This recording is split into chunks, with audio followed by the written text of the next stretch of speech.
Graça e paz, seja muito bem-vindo, seja muito bem-vinda. Você está no canal Ensino e Palestra. Meu nome é Alex Paulo e o objetivo do nosso canal é transmitir o conhecimento sistemático da Palavra de Deus. Toda semana aqui no canal Ensino e Palestra, toda quarta-feira tem vídeo novo. Nós estamos aqui abordando a cada semana uma lição da revista Lições Bíblicas Classe Adulto, nosso guia da Casa Publicadora das Assembleias de Deus. E o tema desse trimestre é fantástico. Nós estamos falando sobre a Bíblia Sagrada, a supremacia das Escrituras, a inspirada, inerrante e infalível Palavra de Deus. Nosso comentarista é o pastor Douglas Batista e nós estamos aqui com muita tranquilidade, com muita humildade, trazendo para você a cada semana o comentário de uma de nossas lições. Nós hoje chegamos à lição número 10, já estamos quase encerrando o nosso trimestre. Então, fique conosco, venha conosco participar deste encontro onde nós estaremos juntos estudando a Palavra de Deus. Você que já é inscrito no canal, muito obrigado pela sua companhia, muito obrigado a você que já faz parte da comunidade Ensino e Palestra. Você que ainda não é inscrito, você que ainda não é inscrita, inscreva-se no canal, nos ajude, faça com que o nosso canal cresça, curta este vídeo, comente este vídeo, tudo isso ajuda-nos a crescer aqui na plataforma do YouTube. Vamos juntos então? Vamos para mais uma lição aqui no canal Ensino e Palestra.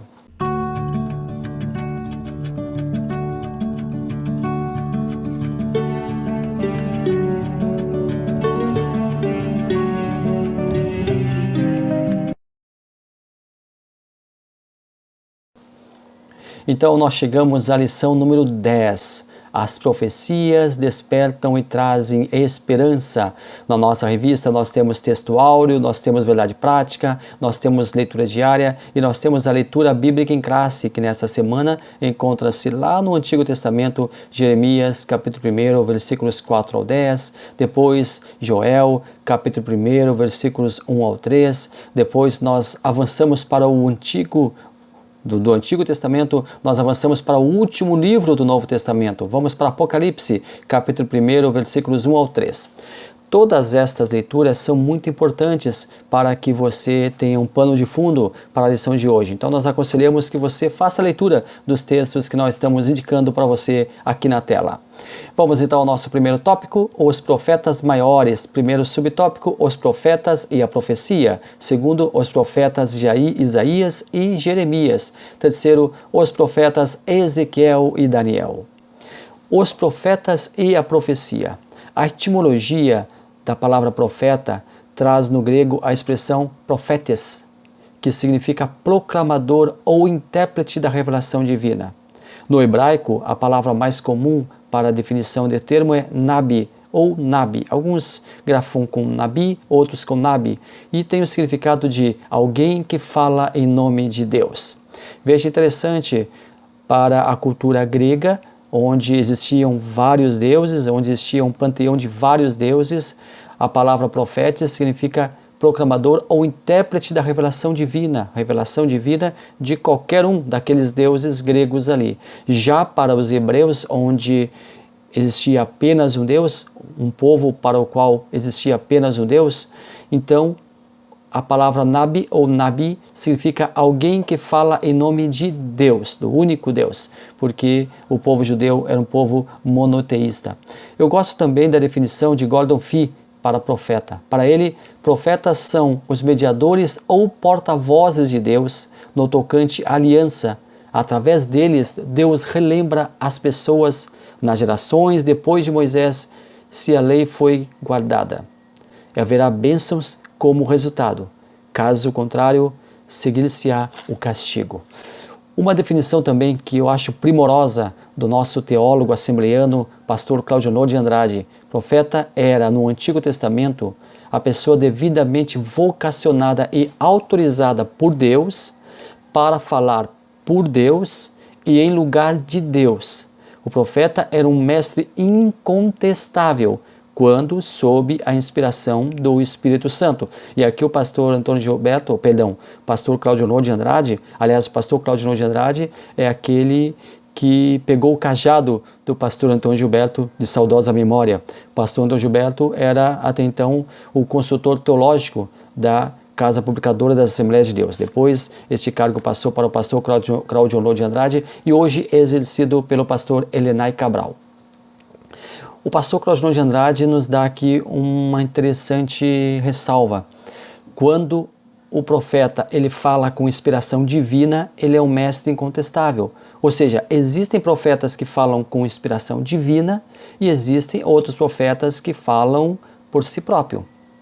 No antigo mundo, no mundo anterior, no mundo veterotestamentário, existiam reis que colocavam profetas em suas folhas de pagamento. Isto mesmo, os profetas eram sustentados pelo reino. E esses profetas, logicamente, eles eram, digamos assim, chapa branca. Eles só falavam aquilo que interessava ao rei. Eles só falavam ao povo aquilo que interessava ao rei. Porque o profeta é aquele que faz, usando uma palavra tecnológica, o link entre Deus e o povo. O profeta leva para o povo a mensagem que Deus quer transmitir. O profeta leva para o povo a mensagem que Deus quer que o povo entenda, que o povo receba, que o povo acolha. O profeta, na verdade, é um porta-voz.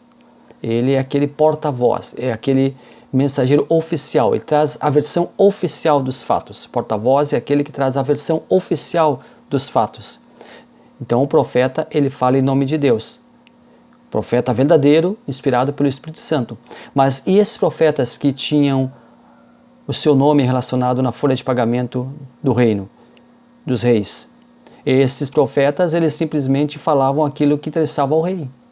Traziam ao povo, muitas vezes, a mensagem deturpada para que o rei ficasse contente. Nós temos um exemplo muito claro disso lá no livro de Jeremias. Nós temos Jeremias, um profeta usado pelo Senhor para falar que se o povo não se convertesse, seria levado cativo para a Babilônia. Aí entra um profeta mentiroso chamado Ananias, que diz que o povo não iria para o cativeiro. Então, era um profeta que contradizia o profeta do Senhor. Por quê? Porque estava falando para que os reis ficassem contentes, para que os reis ficassem felizes, para que continuassem recebendo o seu soldo. Já Jeremias tinha como única inspiração o Espírito Santo e compromisso com a verdadeira e santa palavra de Deus. Então aqui nós sabemos que tínhamos profetas verdadeiros, mas também tínhamos profetas falsos. Alguém, certa feita, escreveu que a profecia é a exegese carismática. Sobre o assunto também foi dito que é a interpretação dos textos bíblicos guiada pelo Espírito Santo. A figura de profeta em Israel antecede a própria nação de Israel. Para você ter uma ideia, Abraão foi chamado de profeta antes mesmo da nação existir. Moisés foi o grande referencial para a nação. Ele também, nos primórdios, é chamado de profeta.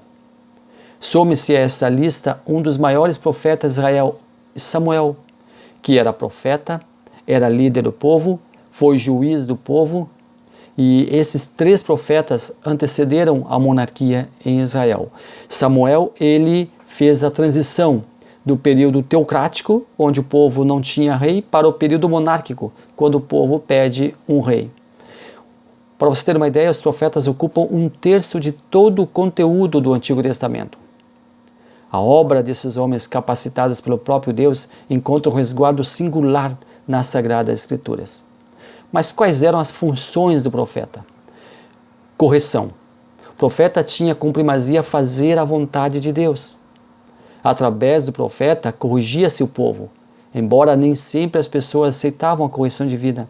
Quantos profetas profetizaram e foram castigados por isso? Profetizaram em nome de Deus, profetizaram a verdade e foram castigados por isso, foram perseguidos por isso. Então, ser profeta não era exato, era uma honra esplêndida, era uma honra inenarrável, era uma honra incomensurável. Agora, o profeta, o seu ministério, quando era um ministério divino, quando era um ministério inspirado pelo Espírito Santo, quando falava em nome do Deus vivo, ele corria o risco de não ter a sua mensagem aceita. A principal missão do profeta não era de prever o futuro, porque muitos pensam em profetas, já pensam em profecias como sendo revelação do futuro. A grande missão, porém, do profeta era corrigir o povo. Jeremias corrigia o povo, Oséias corrigia o povo, tantos outros, Isaías, enfim, os profetas, eles foram usados por Deus para uma correção ao povo, para guiar o povo pelo caminho correto. Uma outra função do profeta era a proclamação.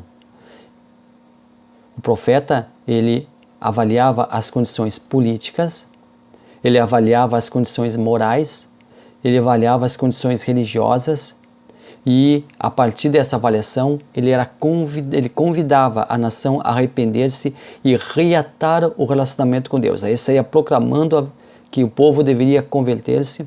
Muitas vezes os profetas, eles falaram sobre a má distribuição da renda.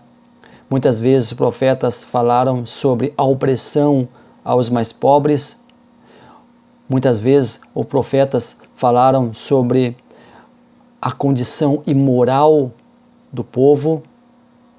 Muitas vezes os profetas falavam sobre os deslizes morais e religiosos do povo e proclamavam a verdadeira vontade de Deus. E também uma outra função do profeta era mensageiro. Como nós falamos, o profeta era o porta-voz do próprio Deus. Por meio da sua boca, Jeová falava ao povo. Assim diz o Senhor. Era o prenúncio de uma mensagem vinda da parte de Deus e exposta pelo profeta. Os profetas Isaías e Jeremias. Isaías, ele fazia críticas à monarquia, ele criticava o sistema econômico, financeiro, as injustiças, a exploração, as desigualdades. Ele falava da justiça de Deus. Isaías foi um profeta que falava sobre o Messias apocalíptico. Ele era filho de Amós, era ligado à corte, era da nobreza do Reino do Sul, era cronista do rei Uzias, e seu chamado se deu entre 747 e 739, fazendo 60 anos de ministério. Ele foi contemporâneo dos profetas Oséias, Amós e Miqueias, e viveu em um tempo de grande apostasia em Israel. E Isaías foi morto pelo rei Manassés. Jeremias foi chamado ainda no ventre da sua mãe, que coisa linda, que coisa fantástica, para uma imperiosa missão, proclamar a verdade e fazer o povo desviar-se do pecado. Ele foi um profeta combativo, que não tinha receio de dizer a verdade. Estava sempre atento à voz do Senhor.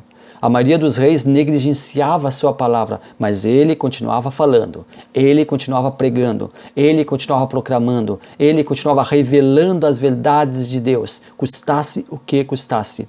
E muitos chamam Jeremias de profeta chorão, muitas vezes até desdenhando o fato de Jeremias era um profeta chorão. Por quê?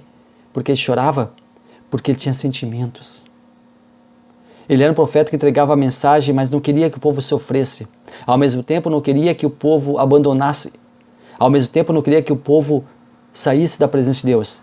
E por ser um profeta extremamente zeloso, temente a Deus, com uma sensibilidade muito grande, ele chorava. Então, muitas vezes desdenham, fazem brincadeiras, e eu acho errado isso. Jeremias era um profeta das lágrimas, mas lágrimas sinceras de coração, lágrimas verdadeiras, lágrimas sinceras.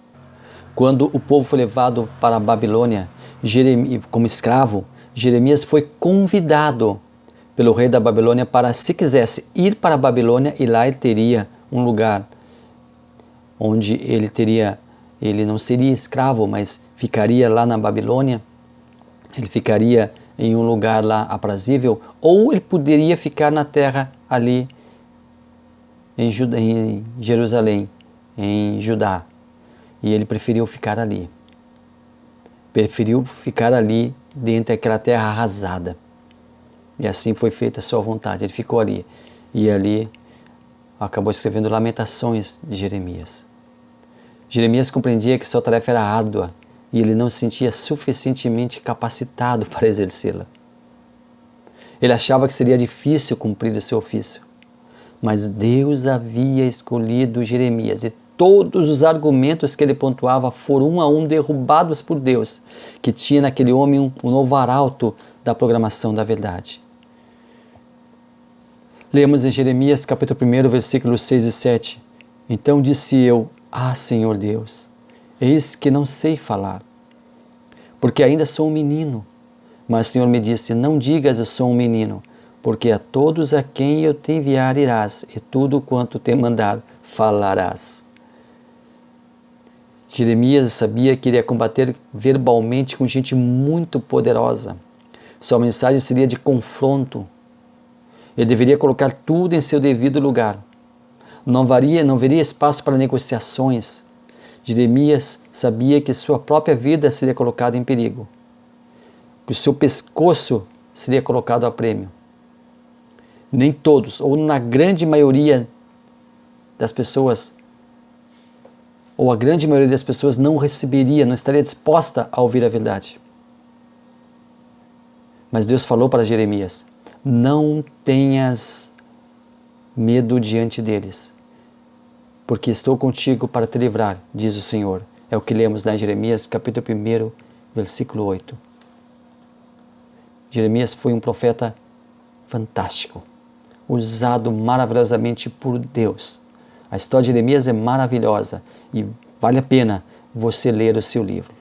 Vale a pena você ler a obra, o livro, a vida de Jeremias. Os profetas Ezequiel e Daniel. Ezequiel, durante a segunda invasão babilônica a Judá, porque ela foi feita em 3 etapas, Ezequiel também foi levado cativo. E lá no cativeiro, Deus usa Ezequiel para mostrar ao seu povo que já estava se sentindo semi-morto, uma vez que haviam perdido sua pátria, sua identidade, sua cultura, e que ele, o Senhor, continuaria no controle de toda a situação. Ele, Deus, enviou o seu povo para o cativeiro, para dar-lhes uma valiosa lição que ficaria perpetuada por todas as gerações futuras. Porque o povo não se arrependeu e foi lá para a Babilônia ser escravo. Mas mesmo lá na Babilônia, Deus não permitiu que o seu povo ficasse esquecido lá. Não, Deus acompanhou o seu povo para a Babilônia.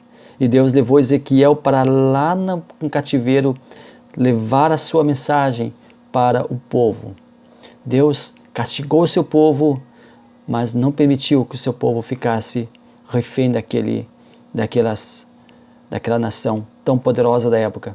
Aquela nação ela foi usada por Deus para um castigo didático para com o povo, mas lá na Babilônia Deus usou Ezequiel para falar com o povo. Interessante, Deus com Jeremias lá na terra assolada, Jeremias fez a sua parte, Jeremias proclamou a verdade, o povo não ouviu, foi para o cativeiro, mas lá no cativeiro Deus também continua com os seus profetas para alertar o seu povo. E depois do cativeiro, o povo deixou de lado os outros deuses, o povo deixou de lado um pecado que acabou por contaminá-lo, que foi a idolatria. Foi, digamos assim, um santo remédio aquele cativeiro para o povo. E Deus, depois de 70 anos, vai tirar o povo de lá, vai levar para a terra de Judá de volta, vai levar de novo para Jerusalém. Nós já vamos ver isso aí, não quero dar spoiler aqui. Mais um profeta, Daniel. Daniel é aquele que julga, o seu significado do nome Daniel é o Deus que julga. O Senhor é o meu juiz. São 2 significados usados para o nome de Daniel. Daniel, ele foi levado na primeira leva. Na segunda leva, Ezequiel foi levado. Na primeira leva, Daniel já foi levado, porque Daniel fazia parte da corte. E a Babilônia, o povo da Babilônia, o povo medo-persa, eles entravam em um reino e capturavam, em primeiro lugar, os nobres da corte e levavam eles, não como escravos, mas para trabalharem lá em ofícios especiais, para trabalharem lá administrativamente, para trabalharem lá como mentes pensantes, como agentes do governo, e eles eram dotados de circunstâncias em que estavam ali como escravos, sim, mas vivendo em um outro ambiente, diferente dos demais, dos demais que foram para a Babilônia a partir da segunda leva e foram como escravos, foram trabalhar. Mas estes primeiros, Daniel, aí nós temos a história de Sadraque, Mesaque e Abidnego, que era Misael, Azarias e Ananias, eles foram levados também como membros da corte para o castelo, para o palácio real, e lá no palácio trabalhar administrativamente. Então eles foram levados para lá e Daniel também foi para lá. Então estavam ali como escravos também, mas gozando de muitos privilégios, de muitas benesses do governo.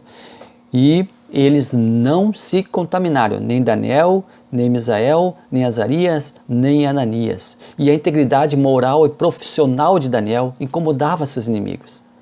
Eles não tinham como apontar a Daniel falhas, eles não tinham como apontar na vida de Daniel falhas, então eles fizeram uma armadilha, e aí nós temos ali a passagem da cova dos leões, onde eles incitaram o rei para que Daniel fosse preso na cova, e Daniel foi liberto ali pelo poder de Deus, e Daniel, ele foi um governante muito perspicaz, um governante muito usado por Deus ali na Babilônia. Aliás, Daniel, o livro de Daniel, ele é conhecido como Apocalipse do Antigo Testamento. E é bem interessante nós estudarmos Daniel e Apocalipse juntos. Por exemplo, Daniel, nós temos as 70 semanas de Daniel, que é uma passagem extremamente importante, que é uma passagem que fala sobre o futuro, que é uma passagem que abarca muitas coisas que já aconteceram e que vão acontecer. Nós temos a passagem de Daniel na cova dos leões, onde Daniel, por ser um homem extremamente lúcido, usado por Deus, inteligente, culto, causou inveja nos seus inimigos, causou inveja naqueles homens que também estavam lá na corte e fizeram uma armadilha para Daniel, levaram ele para a cova dos leões, mas nós sabemos a história que Deus livrou ele. Então Daniel tinha uma vida ilibada na presença de Deus. Daniel foi um dos profetas mais importantes do Antigo Testamento e correlaciona-se com o Novo Testamento. O livro de Daniel linka com o livro de Apocalipse, e é muito interessante também você estudar sobre Daniel. Nós chegamos então ao segundo tópico, os profetas menores, os profetas do Reino do Norte, os profetas pré-exílio, os profetas pós-exílio, os demais profetas. Os profetas pré-exílicos. O que é o exílio? Exílio foi justamente os 70 anos que o povo ficou cativo lá na Babilônia, quando Deus ele acaba por vaticinar, quando Deus acaba por bater o martelo e o povo vai sim cativo para a Babilônia, porque o povo não se arrependeu, o povo não voltou atrás, o povo não ouviu os profetas, então o povo escolheu o seu próprio destino.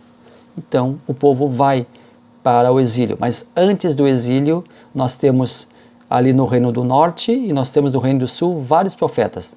No Reino do Norte nós temos Amós, nós temos Oséias, nós temos Joel. No Reino do Sul nós temos Isaías, Miqueias, Naum, Abacuque, Sofonias, Jeremias. E ainda temos Obadias, que ele escreveu para Edom, para os Edonitas.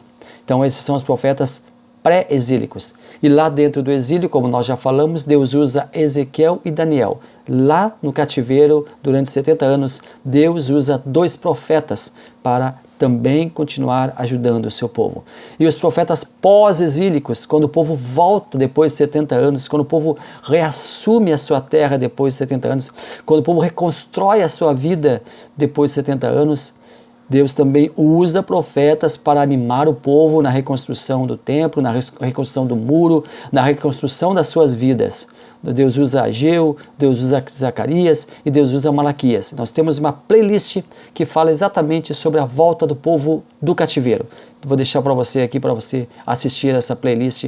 São várias lições em que nós destacamos, em que nós dissecamos tudo o que aconteceu na volta para a casa. Terceiro tópico, o livro do Apocalipse. Primeiro tópico, autoria, propósito, destinatários. Segundo, uma mensagem de esperança. Apocalipse. Este nome causa medo em muitas pessoas. Causa pavor em muitas pessoas. Causa constrangimento em muitas pessoas. Muitas pessoas não querem falar de Apocalipse. Muitos líderes religiosos não ousam falar de Apocalipse.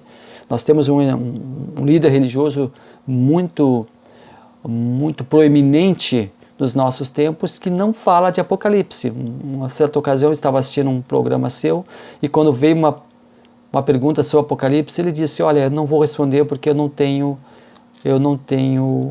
nessa área especialização e eu não vou responder para você.